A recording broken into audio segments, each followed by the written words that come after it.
حضرت سیدنا عبداللہ ابن عباس رضی اللہ تعالیٰ عنہ سے روایت ہے کہ رسول اللہ صلی اللہ علیہ وسلم نے ارشاد فرمایا، جب رمضان شریف کی پہلی تاریخ آتی ہے تو عرش عظیم کے نیچے مسیرہ نامی ہوا چلتی ہے جو جنت کے درختوں کے پتوں کو ہلاتی ہے۔ اس ہوا کے چلنے سے ایسی دلکش آواز بلند ہوتی ہے کہ اس سے بہتر آواز آج تک کسی نے نہیں سنی۔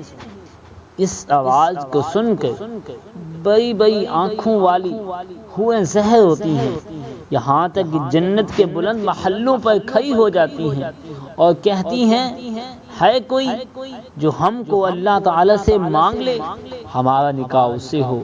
پھر وہ حوریں دروغہ جنت یعنی حضرت رضوان علیہ السلام سے پوچھتی ہیں، آج یہ کیسی رات ہے؟ حضرت رضوان علیہ السلام جواباً